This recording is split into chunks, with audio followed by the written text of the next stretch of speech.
May tatlong magkaibigan si Pedro, si Juan at si Santiago. Naligaw sila sa isang kagubatan at nahuli sila ng mga kanibal. Pinuno, kayo amin papatayin at kakainin, pero kayo bibigyan ng tsansa para makalaya.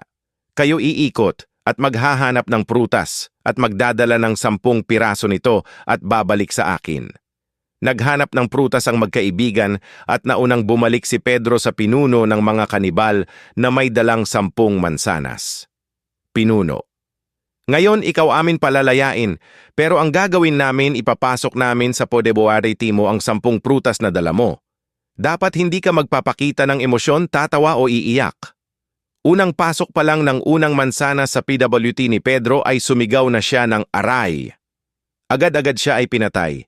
Sakto naman na pagdating ni Juan na may dalang 10 ubas. Pinuno, ngayon ikaw amin palalayain pero ang gagawin namin ipapasok namin sa Podeboare mo ang 10 prutas na dala mo. Dapat hindi ka magpapakita ng emosyon, tatawa o iiyak. Sinimulan ipasok ang ubas sa kanya nang walang problema at emosyon. Pagdating sa 10 ubas biglang natawa ng sobrang lakas si Juan. Ha ha ha ha ha ha. Pinatay.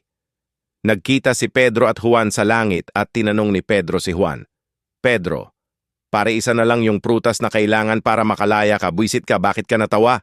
Juan, pre, ha ha ha ha ha. Nakita ko kasi si Santiago paparating na may dalang durian. A guy walks into a bar and tells the bartender, if I show you a wild trick, will you give me a free drink? Long. The bartender shrugs. Sure, why not? The guy reaches into his pocket and pulls out a tiny rat. Then out of the other pocket, he pulls a teeny-tiny piano. The rat stretches, cracks his knuckles, and starts playing the blues like a rodent Ray Charles. Stunned, the bartender pours him a free drink.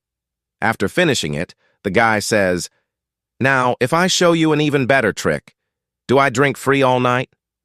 Buddy, if you can top that, you're drinking on me till closing. The bartender replies. The man pulls the rat and piano out again, and this time reaches into his coat and pulls out a small bullfrog. The frog clears his throat and starts belting out soulful blues lyrics.